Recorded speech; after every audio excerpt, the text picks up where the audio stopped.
विद्यार्थियों, पिछले वीडियो में हमने राजनीतिक दल व दबाव समूहों के बारे में डिस्कस किया था। आज के हमारे इस वीडियो में स्नातक के प्रथम वर्ष के विद्यार्थियों के लिए दबाव समूहों के कितने प्रकार हैं या दबाव समूहों का जो वर्गीकरण है वो किस प्रकार किया गया है और दबाव समूह अपने पक्ष में नीतियां बनाने के लिए सरकार के ऊपर दबाव डालने के लिए कौन कौन से तरीक़ों को अपनाते हैं। तो इस वीडियो में हम दबाव समूहों का वर्गीकरण और दबाव समूहों द्वारा अपने डिस्कस करेंगे। सबसे पहले यदि हम बात करें दबाव समूहों वर्गीकरण की द्वारा अलग अलग तरीके से किया गया है। दबाव समूहों का वर्गीकरण किसी एक नहीं अनेक आधारों पर किया गया है और इसी कारण इनका वर्गीकरण करना एक कठिन कार्य है।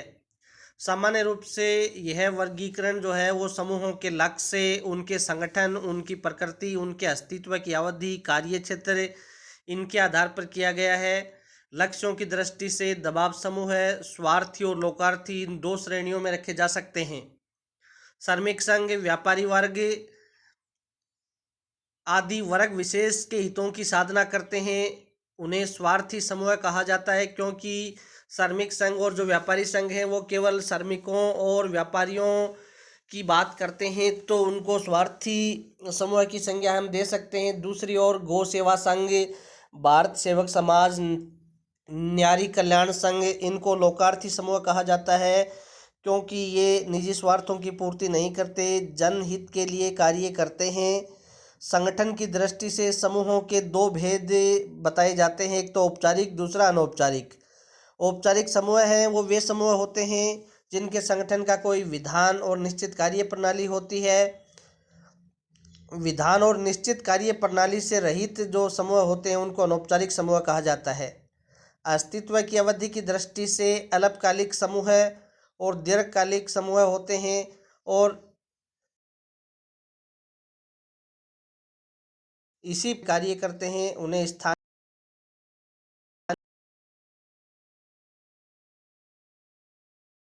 है।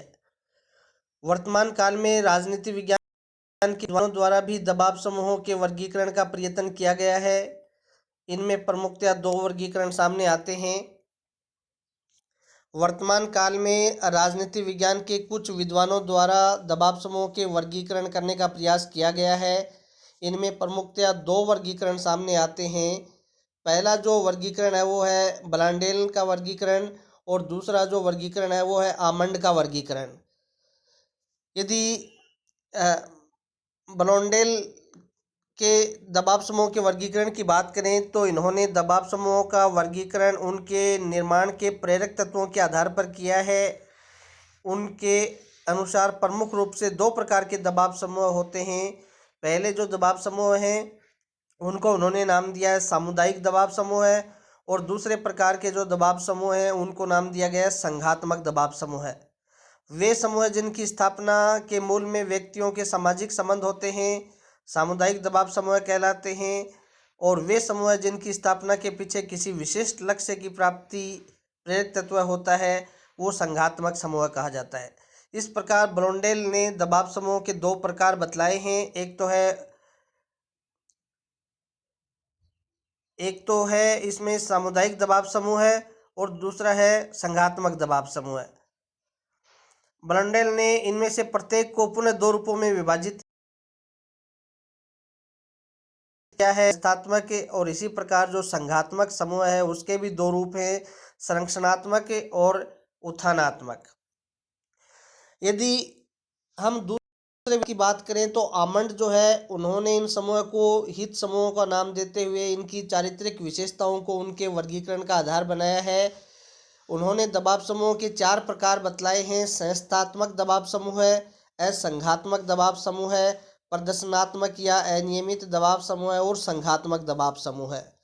ब्लांडेल और आमंड के वर्गीकरण और अन्य बातों के आधार पर दबाव समूहों को मुख्यतया चार भागों में हम वर्गीकृत कर सकते हैं। पहला है वो है संस्थानात्मक दबाव समूह है, संस्थानात्मक या संस्थात्मक जो दबाव समूह है वो राजनीतिक दलों, विधानमंडलों, सेना, नौकरशाही आदि क्षेत्रों में सक्रिय रहते हैं और इनके औपचारिक संगठन होते हैं। ये स्वतंत्र रूप से क्रिया अथवा विभिन्न संस्थाओं की छत्र छाया में पोषित होते हैं। ये समूह अपने हितों की अभिव्यक्ति के साथ साथ अन्य सामाजिक समुदायों के हितों का प्रतिनिधित्व करते हैं। दूसरा यदि हम बात करें तो वो है समुदायात्मक दबाव समूह है। समुदायात्मक दबाव समूह हितों की अभिव्यक्ति के विशेषीकृत संघ होते हैं। इनकी मुख्य विशेषता अपने विशिष्ट हितों की पूर्ति करना होता है। जैसे मान लीजिए श्रमिक संगठन, सरकारी समुदाय विशेष के हितों का उद्देश्य होता है। तीसरे प्रकार की यदि बात करें दबाव समूहों की तो वो है असमुदायात्मक दबाव समूह है। असमुदायात्मक दबाव समूह वे दबाव समूह होते हैं जो धर्म, जाति, रक्त संबंध और अन्य किसी परंपरागत लक्षण पर आधारित होते हैं। ये अनौपचारिक तथा सामान्यतया असंगठित होते हैं। सामान्य बोलचाल में असमुदायात्मक समूहों को परंपरागत और समुदायात्मक समूहों को आधुनिक दबाव समूह कहा जाता है। प्रदर्शनकारी या अनियमित दबाव समूह जो है वो प्रदर्शनकारी समूह वे समूह हैं जो अपनी मांग को लेकर गैर संवैधानिक साधनों उपायों का प्रयोग करते हैं और प्रदर्शनकारी विरोध और प्रत्यक्ष कार्यवाही का मार्ग अपनाते हैं। इस प्रकार की कार्यवाही के कई प्रकार के रूप हो सकते हैं, जैसे जनसभाएं करना, गली कूंचा, बैठक, रैली, विरोध दिवस मनाना, हड़ताल, धरने, प्रदर्शन, सत्याग्रह, अनशन, सार्वजनिक संपत्ति की तोड़फोड़, नुकसान पहुंचाना, अग्निदाह, आवागमन अवरुद्ध करना, घेराव करना। कभी कभी इनके द्वारा बड़े पैमाने पर हिंसा, राजनीतिक हत्या, दंगे और अनेक रूपों में आक्रामक रवैया है जो है उसको अपनाया जाता है। इन तरीकों को अपनाकर ये संगठित गुट न केवल अपना असंतोष व्यक्त करते हैं अपितु शासन के ढांचे, नीति और कार्य संचालन को प्रभावित करने का पूर्ण प्रयास करते हैं। तो इस प्रकार अलग अलग तरीके से विभिन्न विद्वानों ने दबाव समूहों का वर्गीकरण किया है। अब यदि हम बात करें दबाव समूहों के द्वारा अपनाए गए तरीकों, कार्य प्रणाली या नीतियों की, तो अपने उद्देश्य की प्राप्ति के लिए ये जो दबाव समूह हैं ये विभिन्न युक्तियों, तरीकों, साधनों इनको अपनाते हैं। इनमें से कुछ जो साधन हैं, कुछ जो तरीके हैं, कुछ जो युक्तियां हैं उनको हमें निम्न बिंदुओं पर स्पष्ट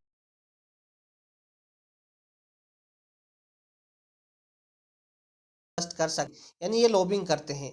और लॉबिंग का जो सामान्य अर्थ है वो ये है कि विधानमंडल के जो सदस्य हैं उनको प्रभावित करके अपने हितों या अपने स्वार्थों की पूर्ति के लिए ये कानूनों का निर्माण करवाते हैं।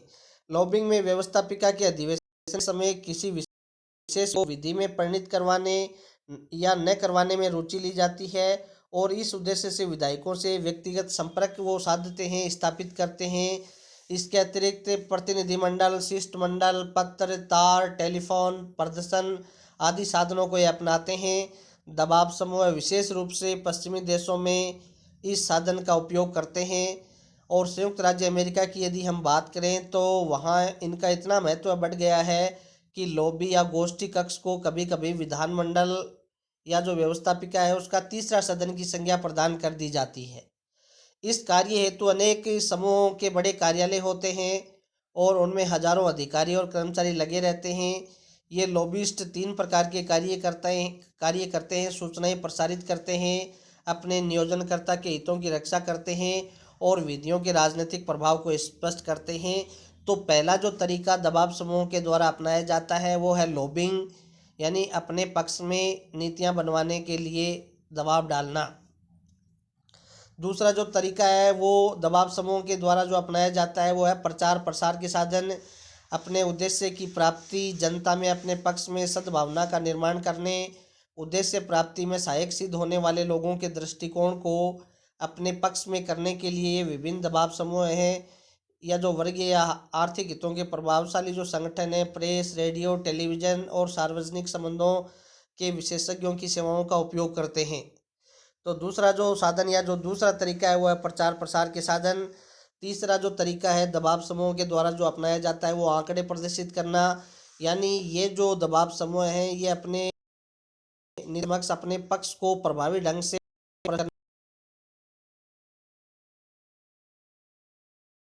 करने के लिए, ताकि वो अपनी बात को मनवा सकें, पूरा करवा सकें। तो जो आंकड़े प्रदर्शित करना है वो दबाव समूहों का प्रमुख साधन है। गोष्ठियां आयोजित करना, सेमिनार्स आयोजित करना, आजकल दबाव समूह विचार विमर्श और वाद विवाद के लिए गोष्ठियां, सेमिनार, भाषणमालाएं, वार्ताएं आयोजित करते हैं, वेबिनार्स आयोजित करते हैं। गोष्ठियों में विधायिका तथा प्रशासिका के प्रमुख अधिकारियों को आमंत्रित करते हैं और उन्हें अपने मत से प्रभावित करने का जो प्रयास है वो इनके द्वारा किया जाता है। रिश्वत, बेईमानी और अन्य उपाय, यानी ये जो दबाव समूह है, यहाँ तक कि अपने ध्येय या उद्देश्यों की पूर्ति करने के लिए रिश्वत, बेईमानी और अन्य उपायों को अपनाने में भी किसी प्रकार का कोई संकोच नहीं करते। अपने पक्ष में नीतियां बनवाने के लिए ये बेईमानी के, रिश्वत के जितने भी तरीके हैं उनको अपनाने का प्रयास करते हैं। अपने ध्येय की रक्षा के लिए दबाव समूह रिश्वत, घूस देने से भी नहीं कतराते, बेईमानी के तरीकों का भी यथासंभव प्रयोग करते हैं और अपने विरुद्ध हितों को अपनी स्वार्थ सिद्धि के लिए बदनाम भी करवा देते हैं। कहीं कहीं पर तो आवश्यकता अनुसार सूरा और सुंदरी का भी प्रयोग करते हैं। प्रत्येक देश की राजधानी में दबाव समूहों के प्रतिनिधि सक्रिय रूप से क्रियाशील रहते हैं। प्रयोग में व्यावसायिक दबाव समूह अन्य दबाव समूहों से सदैव आगे रहते हैं, न्यायालय की शरण लेते हैं। जब दबाव समूहों के समस्त प्रयत्नों के बावजूद उनके हितों को आगे या कोई कानून इस प्रकार का व्यवस्थापिका के द्वारा पारित कर दिया जाता है जो दबाव समूहों को हानि पहुंचाता है, उनके स्वार्थों के साथ खिलवाड़ करता है, तब दबाव समूह न्यायालयों में याचिका प्रस्तुत करते हैं और अपने पक्ष में निर्णय करवाने का पूर्ण प्रयास करते हैं। उदाहरण के लिए यदि हम बात करें तो भारत में जब 1969 में 14 प्रमुख बैंकों का राष्ट्रीयकरण किया गया था, तब बैंकों के संचालकों ने अपने हितों की रक्षा हेतु मौलिक अधिकारों का आश्रय लेकर न्यायालय से अपने पक्ष में निर्णय लिया था। तो इस प्रकार अपने हितों को जब आघात पहुंचता है तो ये न्यायालय की शरण लेने में भी नहीं चूकते हैं। संसद सदस्यों के मनोनयन में रुचि, दबाव समूह ऐसे व्यक्तियों को चुनाव में दलीय प्रत्याशी मनोनीत करवाने में मदद करते हैं जो आगे चलकर संसद में उनके हितों की अभिवृद्धि में सहायक हों और उनकी जो मांग है, उनकी जो बात है, उनको प्रभावी ढंग से व्यवस्थापिकाओं में रख सकें। ऐसा माना जाता है कि लोकतंत्रात्मक शासन व्यवस्थाओं में संसद सदस्य दबाव समूहों की जेब में होते हैं। चुनाव में संसद सदस्यों को पैसा चाहिए और अनेक बार ये जो पैसा या फंडिंग है ये दबाव समूह द्वारा उपलब्ध करवाई जाती है। तो इस प्रकार आज के हमारे इस वीडियो में हमने दबाव समूहों को किस प्रकार विभिन्न विद्वानों के द्वारा वर्गीकृत किया जाता है और दबाव समूह अपने पक्ष में नीतियां बनवाने के लिए कौन कौन से साधनों को अपनाते हैं, इन बिंदुओं पर डिस्कस किया है। आगे के जो हमारे वीडियो हैं वो इसी क्रम में जारी रहेंगे। धन्यवाद।